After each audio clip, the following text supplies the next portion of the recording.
Hello, and welcome back to Coin Matters channel. I think this is a pretty significant video, and we've seen a lot of them.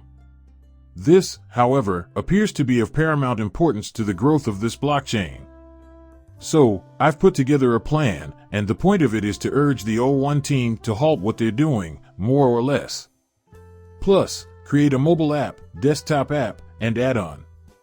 Let's stop and mend the things that are broken before we move forward. Therefore, I will depart from my original suggestion. This will be posted later today, however, it will not be until after this video has already been released. Now, in my opinion, the O1 team should stop what they're doing and offer a mobile station, desktop station, and extension. This immediate attention is critical in avoiding the privatization of our most integral necessity, our wallet, which is used for nearly all transactions. First of all, the title of one's proposal 1160, Terra Classic Infrastructure, is deceptive. In addition, I think it's important for Terra rebels and rebel stations to be independently wealthy rather than relying on public funding. At 0.34% of the vote, they have a fully operational node and can begin raising money for themselves. There have been numerous calls for action on this problem from the LUNC community's many validators, members, initiatives, and content authors. By creating our own mobile station, desktop station, and extension, we can save ourselves the eye-popping sum of $484 million at LUNC, which is equivalent to £34,000, almost, if we round that up, that's £35,000 a quarter, to maintain something that is actually costing no more than $300 to $400 a quarter. Because I'm British, I'm using pounds for all the currency. That's the initial investment required to get everything set up properly. The only remaining expense is your monthly internet service fee. Including the cost of electricity is optional, however, if you feel like doing so, feel free to do so. The very idea of it is crazy. It's so absurd it's scary. Therefore, I shall proceed. As I was saying, we can cut this down to about $3,000 and $4,000 per quarter. Implementing this approach will drastically lower the current outlay of £34,000, bringing it down to a far more manageable range of $300 to $400 per quarter. After that, we'll only need that equipment, but after that, it's just that monthly internet thing, nothing more, nothing less. By doing things like managing our own infrastructure, we can save a ton of money and keep our overhead low. We may put this surplus funds toward a number of pressing concerns. A good example would be setting up an LTE team whose sole responsibility is to assist and maintain the R1 team's insurance-compliant, governance-controlled mobile station desktop station extension. It's not like we're talking about rocket science here. We could put money toward on- and off-ramps that make it easy to bring assets onto and off the platform for connection with external systems. In addition, we hired a specialized marketing team to raise awareness of and interest in our service. Allocating resources for asserting audit and comprehensive security testing of the blockchain infrastructure would be extremely useful in prioritizing security and reliability. Upon that, I believe we can all agree. There have been numerous parties involved in developing this blockchain, but yet there have been no audits to ensure its safety.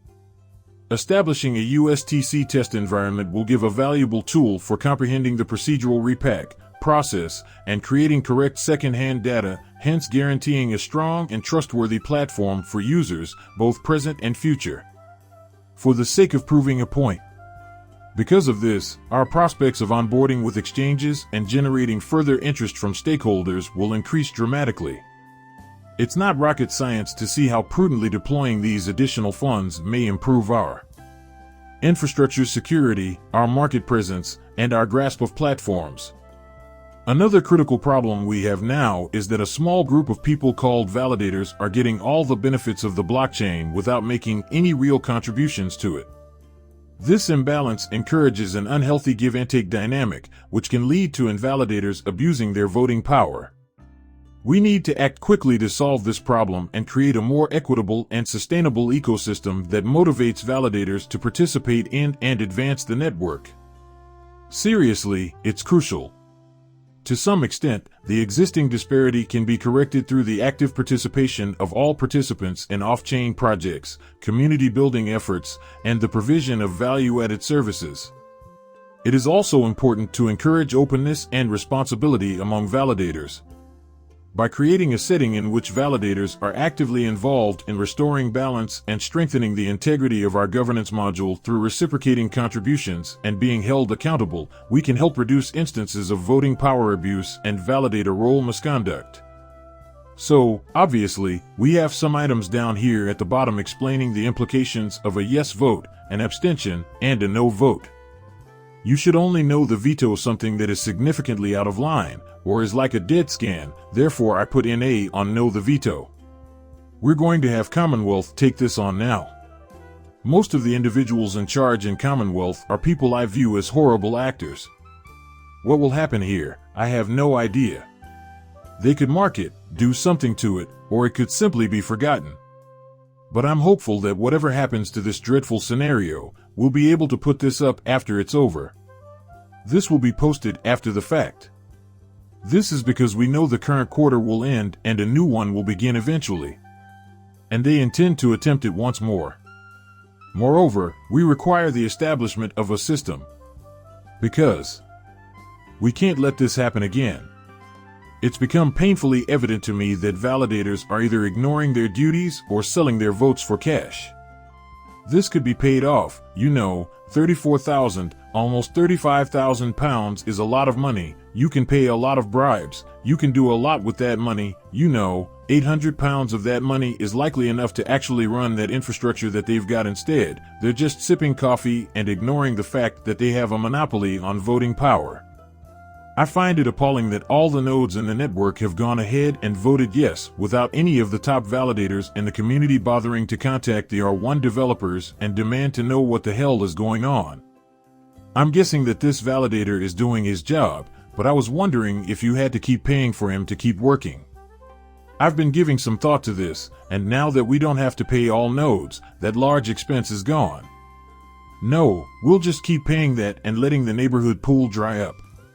Now that we're down to 9 million UNC alumni, it's time for a shift. I guess I'll have to be the one to break all the rules right now. My strategy is to act like a bull in a china shop. So, this is happening. If this goes through, you can rest assured that the ON team will adhere to Standard Operating Procedure, SOP, in the same way they always have. They implement policies established by the governance. They are tasked with doing just that. This is exactly why we employ them. We can stop renting this expensive system if we choose to. Smack a remark and a switch if you haven't already. Notify your grandmas that you should drop a sub. Rally the troops. In order to ensure the sustainability of this blockchain in the long run, funding projects need fund. It's so many different things need funding. We've spoken about L2 teams, on-ramps, off-ramps, marketing teams, all of these cool things. Let's go to it then. Take money out of unnecessary places and put it where it's needed. My best piece of advice for people right now, and I've always been someone who has stuck by this whole spread your delegation, support the validator that you believe is doing the most that's building on the blockchain, is to be vocal, question authority, and fight for what you believe in. Please hit that like button and subscribe my channel. See you in the next one. Bye.